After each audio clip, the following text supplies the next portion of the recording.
A tarde ensolarada banhava o gramado da universidade em um dourado quente, enquanto meu filho Felipe atravessava o palco com o diploma nas mãos, seu sorriso largo e orgulhoso sob o capelo.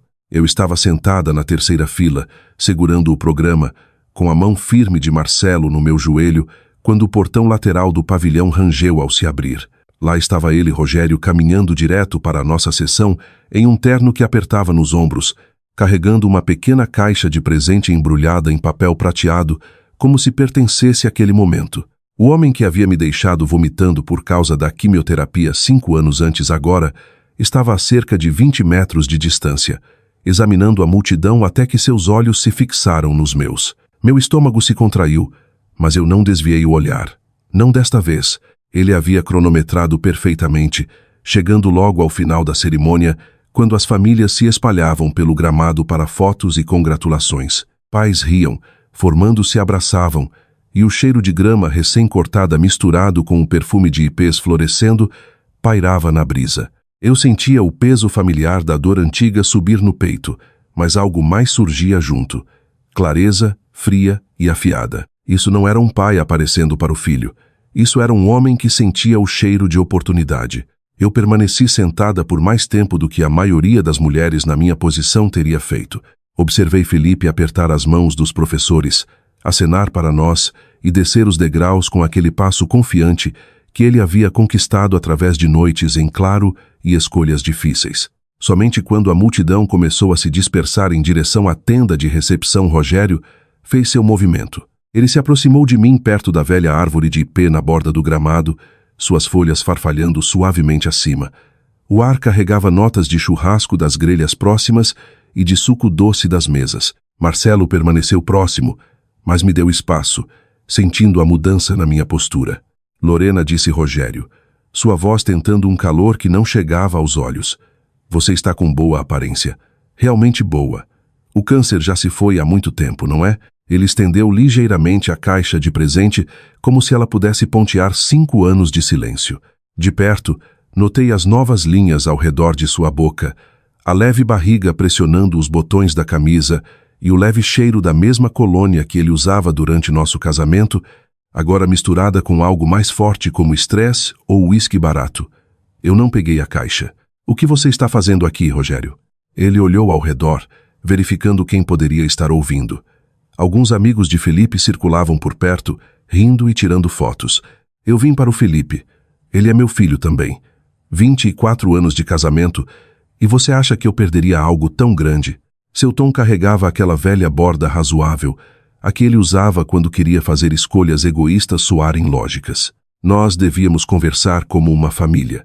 Marcelo deu um passo à frente, calmo, mas sólido.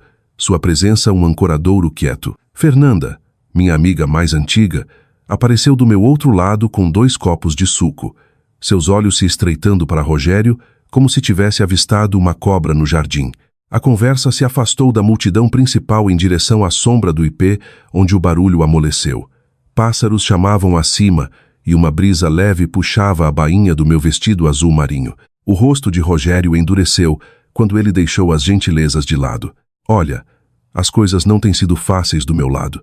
O negócio com a Elaine está passando por alguns percalços. Investimentos deram errado. Eu preciso estabilizar. A lei de meação reconhece o que construímos juntos ao longo daqueles anos. Eu tenho direito à metade dos bens, o patrimônio da casa, a aposentadoria, as economias que você acumulou desde então.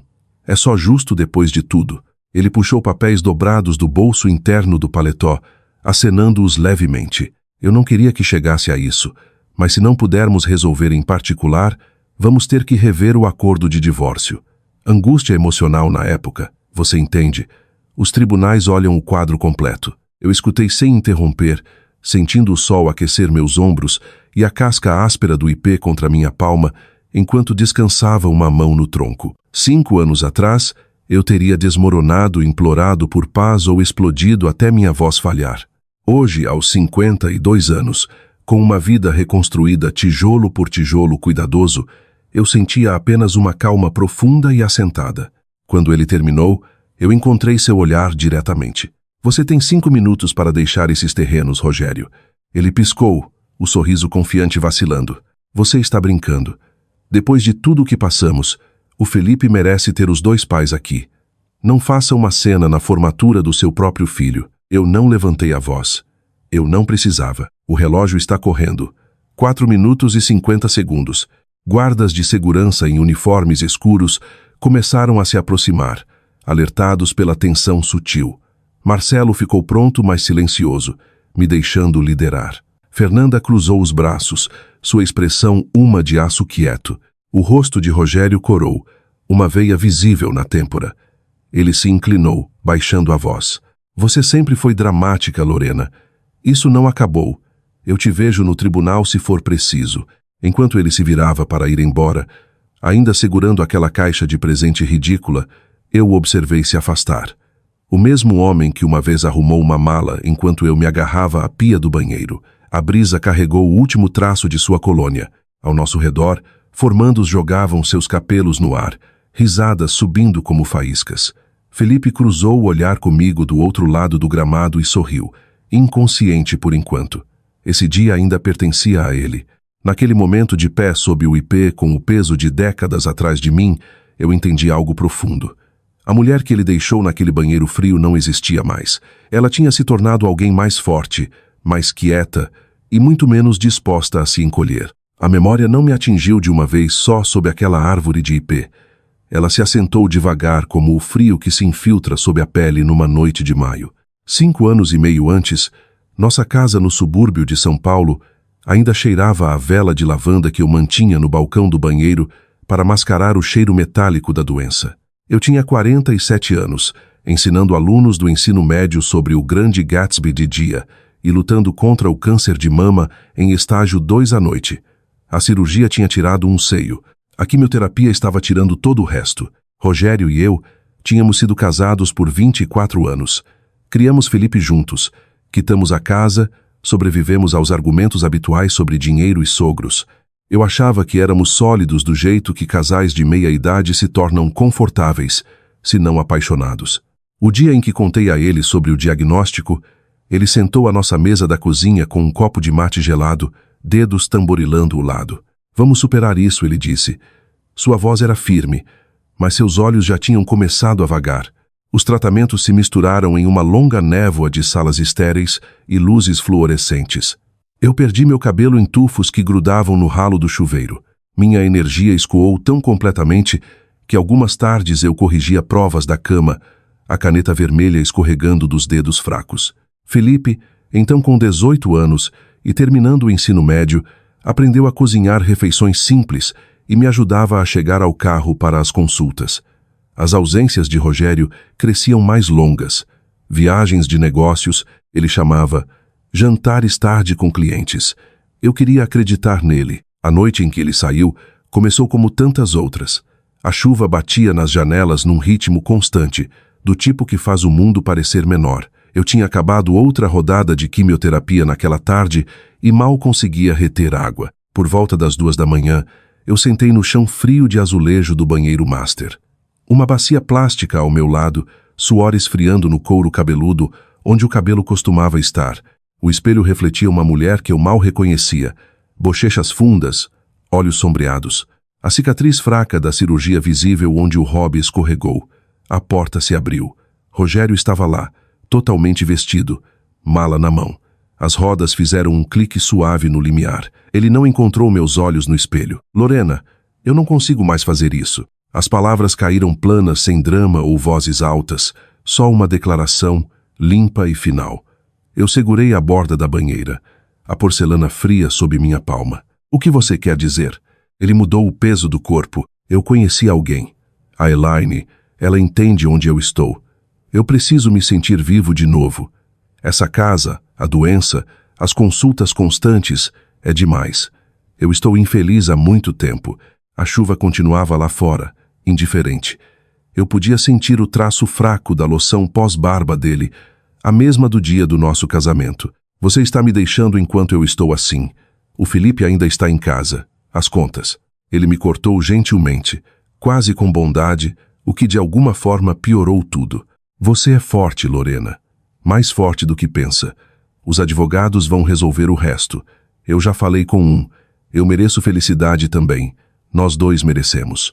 Então ele se foi. A porta da frente clicou fechada atrás dele. Eu fiquei no chão do banheiro até o céu clarear para cinza, ouvindo a chuva virar garoa. A casa parecia de repente enorme e vazia. As semanas que se seguiram testaram todos os meus limites.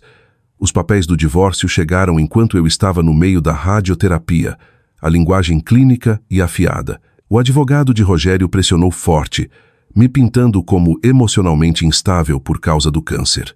Felipe observou a partida do pai com raiva quieta que o envelheceu da noite para o dia. Ele adiou o primeiro semestre da faculdade para ficar e ajudar, trabalhando à noite num armazém para manter as luzes acesas. Fernanda apareceu um sábado sem avisar. Sua velha SUV carregada de compras e materiais de limpeza. Eu vou morar aqui por um tempo, anunciou, arregaçando as mangas. Sem discussão. Ela cozinhava canja que realmente ficava no estômago. Me levava aos tratamentos e sentava comigo na varanda durante noites sem sono. Marcelo entrou em nossas vidas mais quietamente. Ele era outro professor de literatura no meu colégio. No começo, simplesmente deixava assados na varanda com um bilhete. Depois ajudou Felipe a consertar a porta da garagem. Ele nunca pressionou, nunca tentou ser herói. Ele simplesmente aparecia, confiável. Aqueles meses tiraram toda a ilusão que eu carregava sobre casamento e justiça. Rogério casou com Elaine 8 meses depois que o divórcio foi finalizado. As fotos da lua de mel deles apareceram nas redes enquanto eu esperava resultados de exames. Quando meu cabelo começou a crescer cacheado e grisalho, eu vendi a casa grande e comprei um lugar menor com cozinha ensolarada e jardim que eu conseguia cuidar. Continuei ensinando porque a sala de aula me dava propósito. Felipe me observou reconstruir e aprendeu o que era resiliência de verdade. De pé sob aquela árvore de ipê 5 anos depois, observando Rogério se afastar mais uma vez, eu senti o círculo completo de tudo. A mulher que ele deixou no chão daquele banheiro tinha se arrastado de volta para terreno sólido. Ela tinha cicatrizes, sim, mas elas não a definiam mais. Os meses depois que Rogério saiu foram uma aula magna em sobrevivência. Eu voltei para a sala de aula mais magra e quieta, mas o ritmo familiar de planos de aula e redações de alunos me deu algo sólido para me segurar. Cada manhã eu ficava diante de 30 adolescentes e falava sobre literatura com uma voz que ficava mais firme. Quando minha energia fraquejava, eu sentava na borda da mesa e deixava eles debaterem. Ensinar me lembrava que eu ainda tinha valor além de ser esposa de alguém. O dinheiro estava mais apertado do que eu jamais imaginara. O acordo de divórcio me deixou com a casa, mas a maior parte da dívida médica. Eu vendi a casa grande e me mudei para uma modesta casa 2 ruas adiante. O novo lugar tinha cozinha menor que pegava a luz da manhã e um quintal só grande o suficiente para um jardim de vegetais. Eu lembro o cheiro de tinta fresca quando Fernanda e eu pintamos as paredes juntas. Felipe ajudou a carregar caixas. Comíamos jantares simples e falávamos sobre o futuro. Fernanda se tornou presença permanente. Marcelo cresceu gradualmente como as plantas de tomate no quintal.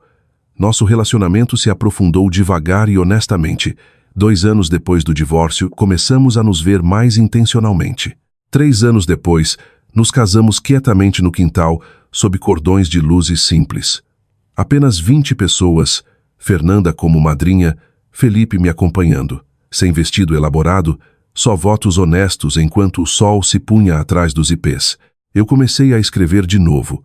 Ensaios curtos sobre ensinar através da doença, sobre reconstruir aos 50, sobre confiar na própria força. Postei num blog simples. Leitores me encontraram. Mulheres nos 40 e 50 anos compartilhavam suas histórias. Aos 50, completei minha primeira corrida de 5 km, com Marcelo e Felipe torcendo. Aprendi a dizer, não sem culpa. Felipe prosperou, começou engenharia e cresceu forte. Quando a formatura de Felipe se aproximou, eu estava aos 52 com uma vida autenticamente minha. A casa quase quitada, a aposentadoria crescendo. A paz não era chamativa, mas era real. Foi por isso que, quando Rogério apareceu sob o ipê com suas exigências, eu pude olhar para ele sem desmoronar. A sombra sob a árvore parecia mais fresca enquanto o sol descia. Você tem 5 minutos para deixar esses terrenos. Rogério repetiu, voz uniforme e baixa. Rogério soltou uma risada incrédula. 5 minutos. Lorena, isso é ridículo. Somos adultos. Felipe tem 23 anos. Ele merece os 2 pais aqui. Ele gesticulou com os papéis. Falou da lei de meação, da metade dos bens, da casa, da aposentadoria. Eu estudei seu rosto. Marcelo falou calmamente. Fernanda ficou ao meu lado. Rogério levantou a voz, ameaçou o tribunal, tentou se aproximar de Felipe. Eu bloqueei seu caminho. Os guardas chegaram. Ele foi escoltado para fora. 2 semanas depois, a carta do escritório de advocacia em São Paulo chegou. Rogério estava processando. Nos reunimos com Diana, advogada afiada. Reunimos todos os documentos, declarações, extratos, prints. Eu postei no Facebook com verdade cuidadosa. O apoio veio forte e também o backlash. Elaine entrou em contato e depois o deixou. No tribunal, o caso foi rejeitado. O acordo original permaneceu. Rogério pagou parte dos meus honorários. A vida seguiu. As folhas dos IPs começaram a mudar. A paz finalmente chegou. Nossa casa não é grande, mas é nossa. O jardim cresceu abundante. Felipe começou o primeiro emprego. Marcelo e eu temos um ritmo tranquilo e vivo. Eu já não me vejo como a mulher abandonada no chão frio do banheiro. Aquela versão sofreu, mas se transformou. Aprendi que na segunda metade da vida a força muitas vezes parece recusa calma. Se minha história ressoa com você, especialmente se você é uma mulher navegando a segunda metade da vida após traição, perda ou reinvenção, quero ouvir de você. Que limite você precisou traçar para proteger sua paz? Em que capítulo da sua vida você está agora? Suas histórias importam. Elas nos lembram que não estamos sozinhas ao escolher a força em vez do familiar. Obrigada por passar este tempo comigo. Um brinde a construir vidas das quais ninguém pode simplesmente sair ou voltar como se nada tivesse acontecido.